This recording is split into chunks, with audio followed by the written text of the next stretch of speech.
ओम शांति। आज शुक्रवार 21 जुलाई 2023 बाबा की साकार मुरली। आज की मुरली में बाबा कह रहे हैं, मीठे बच्चे, सारी सृष्टि का पालन करता एक बाप है। वह कभी किसी की पालना नहीं लेते, सदा निराकार है। यह बात सिद्ध कर सबको समझाओ। बाबा क्या कह रहे हैं? मीठे बच्चे, सारी सृष्टि का पालन करता एक बाप है। वह कभी किसी की पालना नहीं लेते, सदा निराकार है। यह बात सिद्ध कर सबको समझाओ। प्रश्न: गॉडली स्टूडेंट की पहली मुख्य निशानी क्या होगी? उत्तर: गॉडली स्टूडेंट कभी भी मुरली सुनने बगैर नहीं रह सकते। वह ऐसे नहीं कहेंगे कि हमें मुरली सुनने की फुर्सत ही नहीं मिलती। जहाँ भी हैं पॉइंट्स मंगाकर भी पढ़ेंगे। कितनी अथाह पॉइंट्स चलती हैं। अगर मुरली नहीं सुनेंगे तो धारणा कैसे होगी? यह पढ़ाई है, सुप्रीम टीचर पढ़ाने वाला है, तो बच्चों को मुरली कभी मिस नहीं करनी चाहिए। गीत: तुम्हें पाके हमने जहाँ पा लिया। ओम शांति। अब तुम आत्माएं बाप को जान गई हो। बच्चे जानते हैं एक ही शिव बाबा है, जिसको कोई भी सूक्ष्म व स्थूल शरीर नहीं मिलता है। ब्रह्मा विष्णु शंकर का भी सूक्ष्म शरीर दिखाते हैं, नाम भी है। बच्चे समझते हैं उनमें आत्मा है, सूक्ष्म शरीर है। इस समय तुम बच्चे त्रिलोकीनाथ बनते हो। लक्ष्मी नारायण को कोई त्रिलोकीनाथ नहीं कहेंगे। लक्ष्मी नारायण इन तीन लोक, मूल वतन, सूक्ष्म वतन, स्थूल वतन को नहीं जानते। हर एक बात बुद्धि से निर्णय करनी है कि राइट है या रॉन्ग है। सिर्फ जो सुना सत्य सत्य कहना, यह तो भक्ति मार्ग है। यहाँ तो अच्छी रीति समझना है। बरोबर ब्रह्मा विष्णु शंकर को सूक्ष्म शरीर है। सिर्फ एक ही शिव निराकार है। मंदिर तो उनके अनेक प्रकार के बने हुए हैं और नाम भी अनेक प्रकार के रख दिए हैं। ढेर मंदिर हैं जहाँ लिंग रखा रहता है। बॉम्बे में है, उसको बाबूरी नाथ कहते हैं। है तो एक शिव। विलायत आदि तरफ भी बहुत नाम रखे हुए हैं। अभी बच्चे जानते हैं हम आत्मा हैं। परमपिता परमात्मा हम बच्चों को समझा रहे हैं, तीनों लोकों का ज्ञान दे रहे हैं। इस समय ही तुम त्रिलोकीनाथ हो, क्योंकि तुम जानते हो जब तक कोई जाने नहीं तो नाथ बन कैसे सकते। सिर्फ ब्रह्मा की औलाद ब्राह्मण ही त्रिलोकीनाथ हैं, जिनको तीनों लोगों की नॉलेज है। नॉलेजफुल ब्लिसफुल बाप है। वह निराकार बाप हमको नॉलेज दे रहे हैं। कोई साकार मनुष्य को गॉड नहीं कहा जा सकता। यहाँ तो सर्वव्यापी कह देते हैं। अभी तुम बच्चे समझ गए हो, गॉड फादर एक ही निराकार शिव है, जिसकी पालना भी नहीं होती है और सभी की पालना होती है। आत्मा छोटे शरीर में आती है, गर्भ में तो अपना अंगूठा चूसती है। शिव बाबा को अंगूठा नहीं जो चूसना पड़े। शिव बाबा कहते हैं, मैं तो गर्भ में ही नहीं जाता हूँ और सब तो गर्भ में जाते हैं। फिर उनकी पालना भी होती है। माँ जैसे खाना आदि खाती है, कोई खट्टी चीज़ खाती है तो उसका असर बच्चे पर पड़ता है, तो बच्चे को नुकसान होता है। शिव बाबा पूछते हैं, हमारी तुम पालना कैसे करेंगे? हमको तो कहते ही हैं सारी सृष्टि का पालन करता, तो मेरे ऊपर कोई है नहीं। इन बातों को अच्छी रीति समझना चाहिए। विचार सागर मंथन कर पॉइंट्स निकालनी चाहिए। बरोबर शिव बाबा बाबा है, उनको माशूक भी कहा जाता है। सभी मनुष्य मात्र आशिक है उस माशूक के। तुम सब सजनिया हो, वह साजन ठहरा। साजन है निराकार। कोई साकार व आकार को साजन नहीं कहा जा सकता। सभी का माशूक एक ही निराकार बाबा है। निराकार आत्माएं अपने माशूक को याद करती हैं। याद भला क्यों करती हैं? जरूर कुछ ना कुछ तकलीफ है। सभी भक्त भगवान को याद करते हैं। या आशिक माशूक निराकारी है। वह जो साकारी आशिक माशूक होते हैं, उन्हों की भी महिमा है और वह बहुत थोड़े होते हैं, एक दूसरे के शरीर पर फिदा होते हैं। उनका कोई विकार के लिए प्यार नहीं होता है, सिर्फ एक दो को देखते रहते। देखने बिगर सुख नहीं आएगा। शरीर को याद करते हैं, कहाँ भी बैठे रहेंगे, समझेंगे हमारे सामने माशूक खड़ा है। उनको साक्षात्कार होता है क्योंकि वह पवित्रता का प्रेम है। शरीर की भी शोभा होती है ना, विकार के लिए नहीं, एक दो को देख खुश होते हैं। खाते हुए उनकी याद आई, बस खाना भूल जाएगा, उनको ही देखते रहेंगे। वह भी थोड़े होते हैं, यहाँ तो सभी के सभी आशिक हैं उस माशूक शिव बाबा के। परंतु कितने थोड़े सच्चे आशिक बनते हैं जो पास विद ऑनर्स होते हैं। 8 दानों की कितनी महिमा है। तो जब भक्तों को भगवान मिला है तो उनको कितना याद करना चाहिए। बाप कहते हैं, बच्चे निरंतर मुझे याद करो क्योंकि मेरे से तुमको बहुत सुख मिलता है। वह तो करके अल्पकाल का सुख मिल जाता, आपस में बहुत लव रहता है। यह फिर है बेहद के बाप से बेहद का लव, बेहद का प्यार एक में रहता है। बच्चे जानते हैं उनका कोई शारीरिक नाम नहीं है। विष्णु के 2 रूप, लक्ष्मी नारायण की जरूर डायनेस्टी होगी। सत्युग आदि में लक्ष्मी नारायण का राज्य होगा तो जरूर प्रजा भी होगी। बुद्धि भी कहती है सत्युग आदि में इतने होंगे, फिर वृद्धि होती जाएगी। सत्युग आदि में लक्ष्मी नारायण का राज्य था। बरोबर जमुना के कंठे पर राधे कृष्ण की राजधानी थी। गंगा जमुना आदि यह तो बहुत नदियां हैं, नदी किनारे रहते थे। यह जो दिखाते हैं सागर में द्वारिका डूबी आदि, ऐसी कोई बात नहीं। न कोई सागर के किनारे देवताओं के गांव होते हैं। यह बंबई थोड़ी ही होगी। अभी यह तुम्हारी बुद्धि में है। मोस्ट बिलव्ड गॉडफादर क्राइस्ट को गॉडफादर नहीं कहेंगे। जानते हैं क्राइस्ट मैसेंजर है, परमपिता परमात्मा ने उनको भेजा है।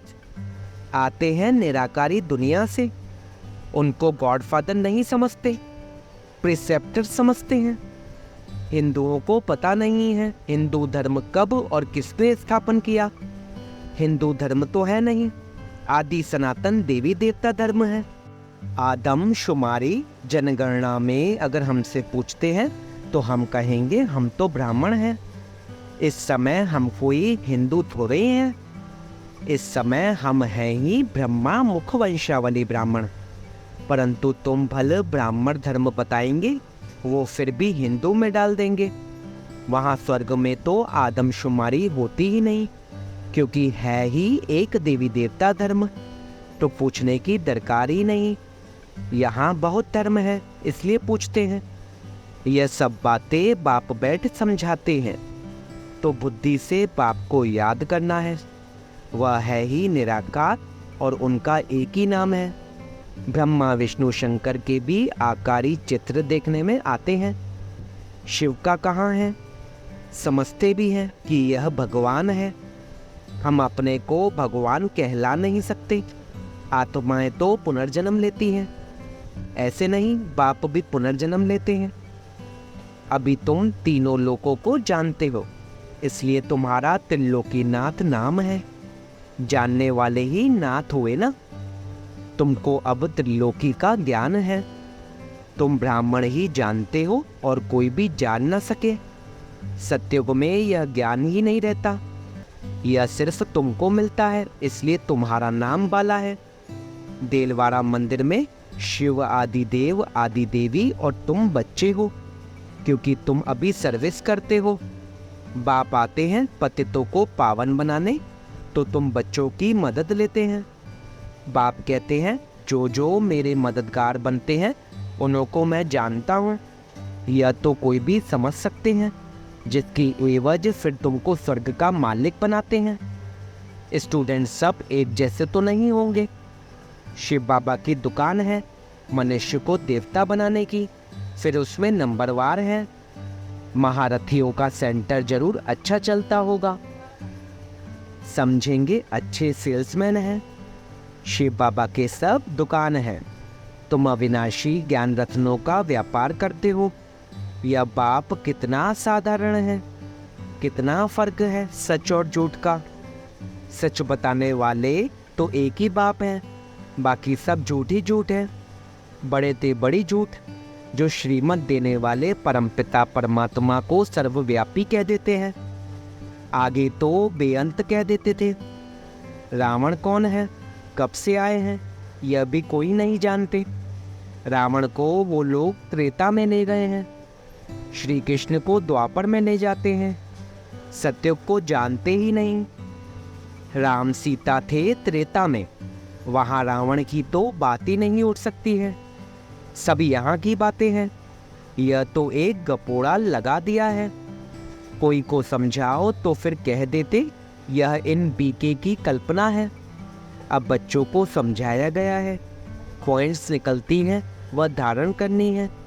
जहाँ भी हो पॉइंट्स मंगाकर पढ़ना चाहिए, ऐसे नहीं कि फुर्सत नहीं है। अरे गॉडली स्टूडेंट कहें हमको फुर्सत नहीं तो उनको क्या कहेंगे? कोई को धारण कैसे करा सकेंगे?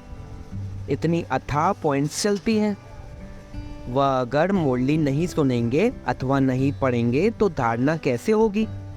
यह तो एजुकेशन है। सुप्रीम टीचर पढ़ाने वाला एक ही है। अगर मुरली नहीं सुनेंगे तो पॉइंट्स सुना कैसे सकेंगे? यह तो बच्चे समझते हैं बाप जन्म मरण रहित है, वह पुनर्जन्म नहीं लेते, परंतु उनकी जयंती मनाते हैं।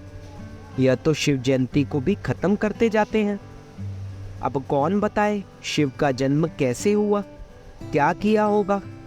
गीता में श्री कृष्ण का नाम डाला है, परंतु उसी रूप से तो आ न सके। श्री कृष्ण को वैकुंठनाथ कहेंगे, त्रिलोकीनाथ नहीं। तो वैकुंठ अथवा स्वर्ग यहाँ ही था। श्री कृष्ण भी यहाँ था। राधे कृष्ण कोई भाई बहन नहीं थे, दोनों अलग अलग अपनी अपनी राजधानी में थे। बच्चों ने साक्षात्कार किया है कैसे स्वयंवर होते हैं। बाबा ने शुरू में तुमको बहुत बहलाया था, अकेले ही अंदर भट्टी में पड़े थे, कोई मित्र संबंधी आदि से नहीं मिलते थे। तो बाबा ने बहुत दिखाया, फिर भी पिछाड़ी में तुम बहुत देखेंगे, समझेंगे हम जैसे वैकुंठ में बैठे हैं। अंत के समय मनुष्य हैरान होते हैं, बहुत आफतें आनी हैं। इनको कहा जाता है अति खूने नाहक। दुनिया नहीं जानती। ऐसे भी नहीं वह गवर्नमेंट कोई मत लेगी, अभी तो सबका विनाश होना है। तुम अविनाशी बाप से अविनाशी पद पा रहे हो। भल प्रजा में आए तो भी अहो सौभाग्य। वहाँ सुखी सुख है, यहाँ है दुखी दुख। अब बाप पढ़ाने आए हैं तो पढ़ना भी चाहिए ना। भल काम है हथ कार दे दिल याद दे। सिंधी में कहावत है ना, हाथ कामों में लगे और दिल भगवान की तरफ, बाबा की तरफ। बुद्धि योग बाप के साथ लगा हुआ हो। गृहस्थ व्यवहार में रहते हुए याद उनको करना है। अरे बाप स्वर्ग का मालिक बनाते हैं, क्या समझते हो? 21 जन्म राजा ही करते हो, कोई फिक्र की बात नहीं। यहाँ तो देखो मनुष्यों को कितना फिक्र रहता है, वहाँ फिक्र होता नहीं। तुम वहाँ प्रारब्ध भोगते हो, परंतु वहाँ यह भी पता नहीं पड़ेगा। यह नॉलेज तुमको अभी है कि हम अविनाशी बाप से वर्षा ले रहे हैं, फिर ऑटोमेटिकली हम राजधानी का वर्षा लेते रहेंगे। ऐसे नहीं कि दान पुण्य करने से राजा बनेंगे, नहीं। इस समय के पुरुषार्थ की वह प्रारब्ध है। तो कितना पुरुषार्थ करना चाहिए जिससे 21 जन्म की प्रारब्ध बनती है। वहाँ पुरुषार्थ प्रारब्ध की बात होती नहीं। वहाँ कोई अप्राप्त वस्तु ही नहीं जिसके लिए पुरुषार्थ करना पड़े। वहाँ तो सब प्राप्त है, सब धनवान है। यहाँ मनुष्य पढ़ते हैं कि हम जज बने, डॉक्टर बने। वहाँ तो न जज न डॉक्टर आदि होते। वहाँ कोई पाप करते ही नहीं, वहाँ कोई चोर चकार होगा नहीं। तुम सारे विश्व के मालिक बनते हो, कोई बात की परवाह नहीं रहती। अन्न आदि पर पैसे लगते नहीं। यहाँ भी बाबा के होते 8-10 आने मण अनाज मिलता था, तो उनसे आगे क्या होगा। अब तो कितनी महंगाई है, अजुन महंगाई और बढ़ेगी, फिर सस्ताई हो जाएगी। ड्रामानुसार सब कुछ तुमको मिलना है, उनकी मदद से तुमको राजधानी मिलनी है। 2 बंदर लड़ते हैं, मक्खन तुमको मिलता है। दुनिया थोड़ी जानती है कि तुमको पढ़ाने वाला कौन है, यह भी गुप्त वेश में। तुमको 1 सेकंड में वैकुंठ की राजधानी दे देते हैं। खुदा दोस्त की कहानी है ना, यह महिमा बाप की है। अच्छा, मीठे मीठे सिक्के लदे बच्चों प्रति माता पिता बाप दादा का याद प्यार और गुड मॉर्निंग। रूहानी बाप की रूहानी बच्चों को नमस्ते। हम रूहानी बच्चों की रूहानी बाप दादा को सिकवा प्रेम से नमस्ते नमस्ते नमस्ते बाबा, शुक्रिया बाबा, शुक्रिया। धारणा के लिए मुख्य सार: अच्छा होशियार सेल्समैन बन अविनाशी ज्ञान रत्नों का व्यापार करना है। अविनाशी प्रारब्ध बनाने के लिए अपना बुद्धि योग एक बाप से लगाना है। पास विद ऑनर होने के लिए सच्चा सच्चा आशिक बनना है। निरंतर एक माशूक की याद में रहना है। आज का वरदान: सर्वशक्तिमान के साथी बन सर्व के प्रति शुभ भावना रखने वाले चिंतन व चिंता मुक्त भव। सर्वशक्तिमान के साथी बन सर्व के प्रति शुभ भावना रखने वाले चिंतन व चिंता मुक्त भव।